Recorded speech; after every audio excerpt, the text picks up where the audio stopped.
Get children educationally. That's the focus for you as parents and for you as educators. I just want to introduce our first speaker, who's a personal friend of mine for more years than we'll care to admit to. Mrs. Hornik Koerner has been an educator for 25 years. She's taught all grades from kindergarten through 6th. She holds certifications in early childhood education, elementary school, special education, educational administration, and leadership. She's the coordinator of the kindergarten through 5 program for students at risk and served as the principal. She's a professor of special education at Dowling College, and she's the president of Children First Consultants, helping children and their families create a positive relationships between home and school. Great pleasure, great educator, Mrs. Koerner.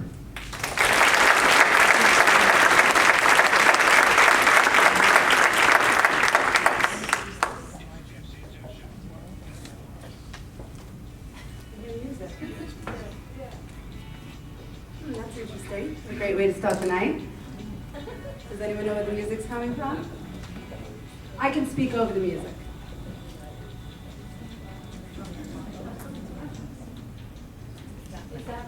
Would you please turn your cell phones off before we begin? Thank you. Welcome, community members, parents, and friends. Before we get started, I'd like to extend a few thank yous. We'd like to thank the West Islip Fire Department for our beautiful venue tonight and for supplying us with all the equipment we needed. We'd like to thank the West Islip families for quality education for creating and supporting our program tonight. We'd like to thank our local business owners also for supporting our forum this evening. And I'd like to introduce and thank our special guests tonight, Dr. Michael Hines, Superintendent of the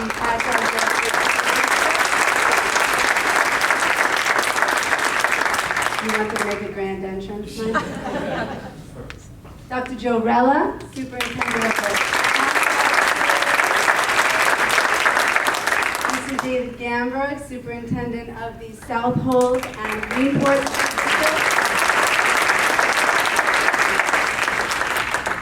And Dr. David Ferrin, my close personal friend for more years than we'd like to discuss, school psychologist, CPSE chair, director of educational services for All About Kids, professor of special education and psychology, and director of educational services for Children First Consultants.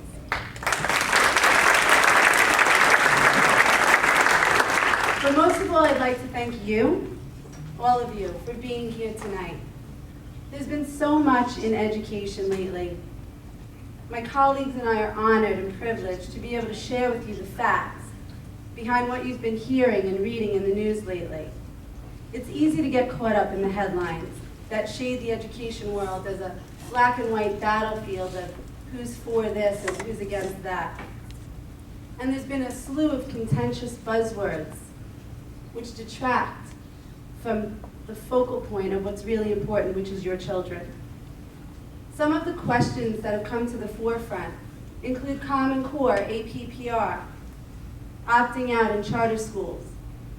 But the most important question that we've been asked recently is what can we as parents do to help our children and to make changes in their education? Knowledge is powerful, and we're confident that when you leave here tonight, you'll feel comfortable in making the right choices for your child and his or her education. I'd like to ask you to hold all questions till the end of the evening. We've allotted time for a question and answer period. So who am I? I'm an educator. I've been a West Islip community member for over 20 years. That's my family.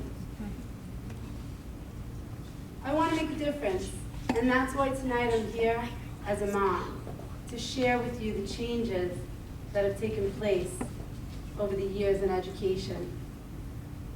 I have 4 children. Caitlin and Dylan Hornik went through the entire West Islip school system. And my 2 youngest children, Shannon and Sean Koerner, are in Bayview Elementary School in 3rd and 5th grade. So I've had the opportunity to see education through a variety of lenses. My daughter Caitlin has always had a passion for the arts. She's a performer, and she's toured the world with Disney Entertainment. She's set to leave again on a national tour. Her teachers always supported her, and we always agreed that academics and the arts were equally important.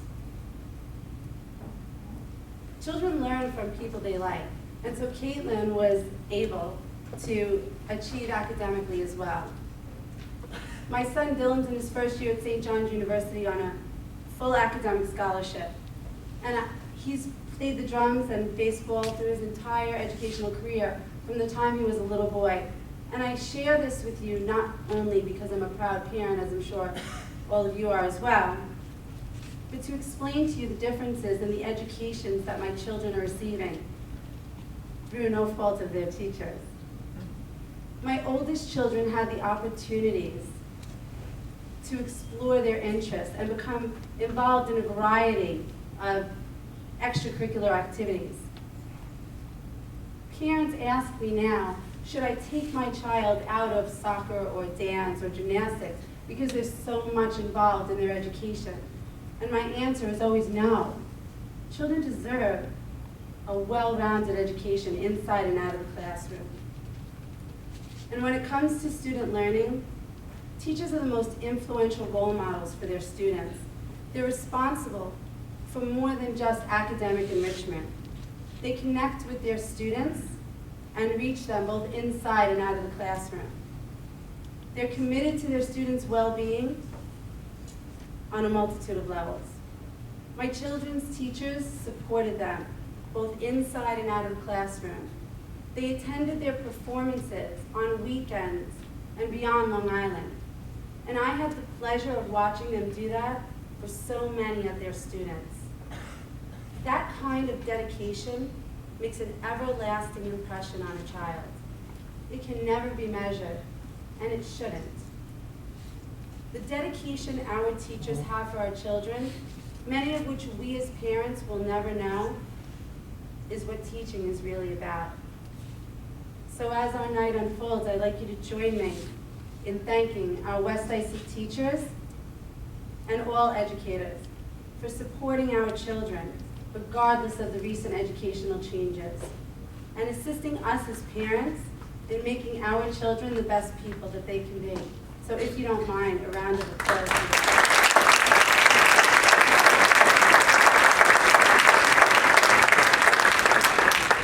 So the question remains, how did we get to where we are now, to these crossroads in education? And why have there been so many changes in our system? It started in 1983. Ronald Reagan presented the United States with a 36-page report written by a special commission that he put together to examine the state of public education. The report was entitled A Nation at Risk, and it painted a troubling picture for K-12 education. Some people believe that was an over-exaggeration, but needless to say, some suggestions included in that report were more rigor and higher standards in our classrooms. A Nation at Risk had a large impact on the way we run our educational system even today. In looking back at our educational system, when A Nation at Risk was released, we may have been better off then than we are today. See, before A Nation at Risk, the federal government's role in education was minimal, and afterwards, the federal government became the main drivers in public education. Since the report was released, states have continually increased the rigor in their classrooms, and every state now has a set of standards which are supposed to be in line with the report, Common Core, if you will. If we fast forward to 2001, the No Child Left Behind regulation required all students to be proficient in English and math by a certain target date. According to NCLB, standardized test scores would be used to hold schools and school districts accountable for student achievement. And what they didn't realize was that there are so many variables when we administer assessments to students. Is it too hot in the classroom? Is it too cold in the classroom? Is the child not feeling well? Did they have an argument with their parents that morning? side of the tests in general, the high-stakes tests that our other speakers will get into later on this evening, we need to take into account all of the variables that are involved. Each state was responsible for constructing an accountability system, attaching consequences or stakes for student performance, hence the term high-stakes testing that we hear too much today. See, the theory behind NCLB was that the pressure of high-stakes tests was thought to increase student achievement. Now, we know that's not true, and studies have proven that the pressure created by high-stakes tests have had no positive influence on student academic achievement. As a matter of fact, research indicates it creates just the opposite. NCLB also omitted several very important factors. That each child is different. Their personalities are different. They learn differently. Their abilities are different. They come from different cultures and varying socioeconomic circumstances.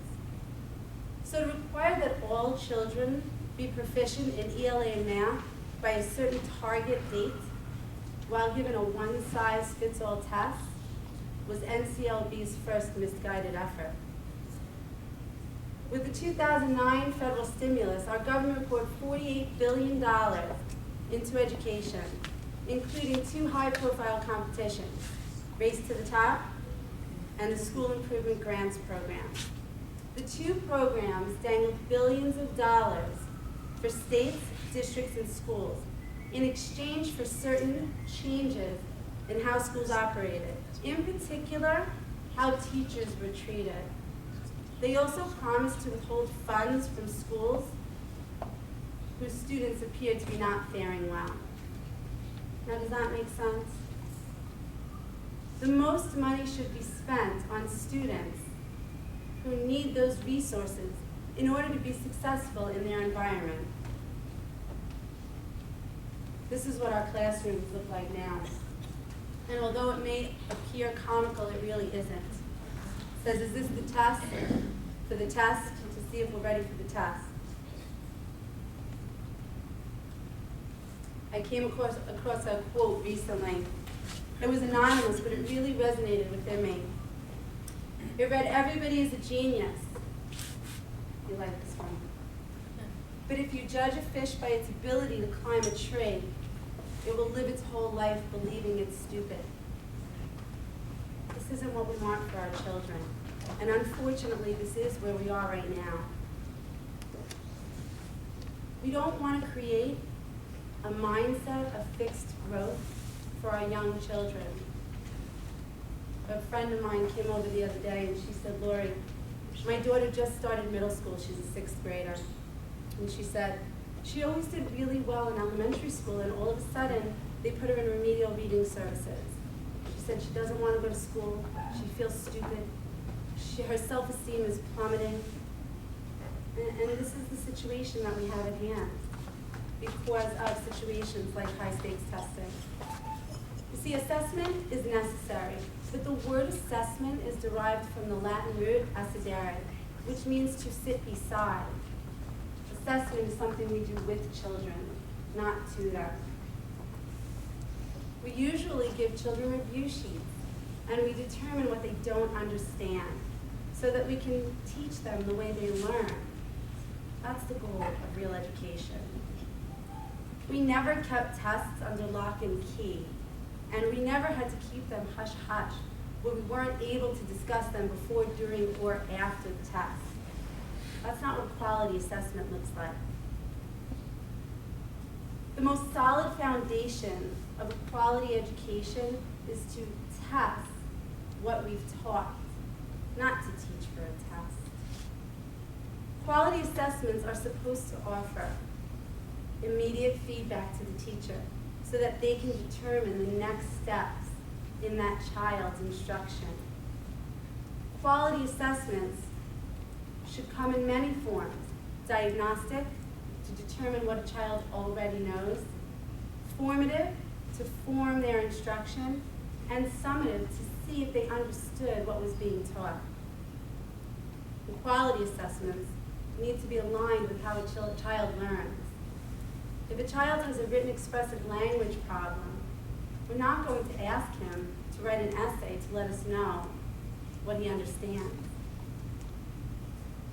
And if a child has a speech and language issue, we're not going to ask them to give an oral presentation to assess what their real knowledge is. So assessments should be aligned with how each child learns. The high-stakes tests in place today don't offer us any feedback regarding student learning. School districts receive the scores well after the children have already gone on to the next grade.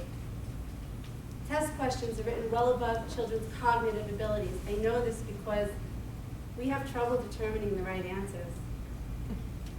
That's a problem. High-stakes tests are taking away from precious learning time.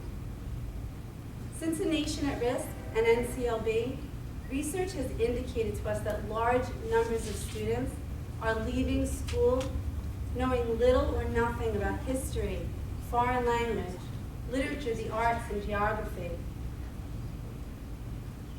There have been some unintended consequences, although some may say they were intended. Curriculum's been narrowed, and its sole focus has been on ELA and math testing.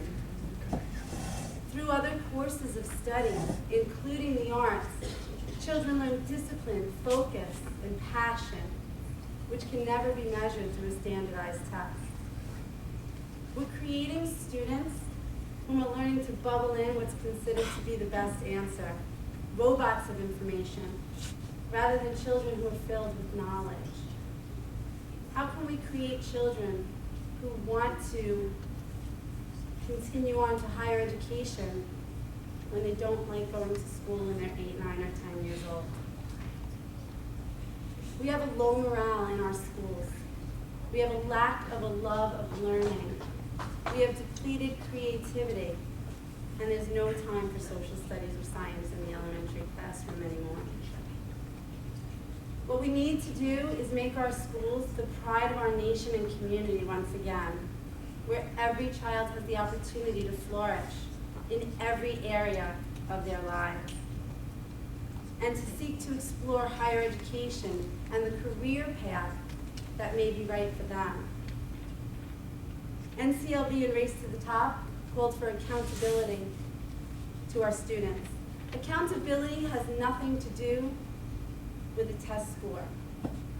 Accountability has to do with being responsible to our students, making sure that they have every opportunity that they're entitled to, and ensuring that each child is treated as an individual with differentiated instruction to meet varied needs. I could stand before you tonight and talk about NCLB and No Child Left Behind and their test and punish policies on Race to the Top, pardon me. But I'd much prefer to share with you what I've seen over the years. I've seen children break down because they've made a mistake. Children are supposed to make mistakes. That's why they come to school. I've seen pressure creating unnecessary anxiety. I've seen children breaking pencils and banging their heads against their desks because they're so frustrated with their curriculum. I've witnessed teachers exhibiting the very same behaviors because they've been reduced to a score, an APPR, Annual Professional Performance Review score, based upon invalid measures of their expertise, talents, dedication. Think back to your favorite teacher, the one you learned so much from. What was it that made that experience so special? It was probably the relationships that were created and the time that that person put in to be with you and to support your passions in and out of the classroom. Educators know what real learning looks like. Real learning is when you can see the light bulb go off in a child's eyes. Real learning takes place when 8, 9, or 10-year-olds debate a topic with conviction while thinking outside the box and determining valid reasons for their argument. Real learning requires a full and varied curriculum with focused feedback to children regarding their strengths and what they need to practice a little bit further. We know that real learning requires what I just said, a full and varied curriculum. There's no high-stakes test that can measure what really goes on in the classroom on a daily basis. Through discussion, practice, passion, and dedication. I speak from more than 2.5 decades of experience when I say that we need to get back to the basics. We need to get back to child-centered learning, project-based learning, authentic assessment, and portfolios which show evidence of real growth in learning. We need to boost morale, motivate, and re-spark curiosities in the classroom. Our children need champions. They need the opportunity to become lifelong learners in a happy, safe environment where real learning happens on a daily basis through a variety of valid measures. This would be the true vision of no child being left behind. So here we are, 2015, committed to working together to generate transformative change, informed by the experiences of students and their parents, and guided by the insights of thoughtful, experienced educators, the way it should be. We must be willing to push the boundaries of what's possible and work collaboratively to ensure that every student is empowered to learn. It's our parental right to foster change in our educational system and to make the best choices for our children. I'm confident that together we will make a difference. We're the voice of our children, and they need our voice. They say it takes a village to raise a child. I'm so grateful that you're here tonight with us, and I'm proud to be a part of this village.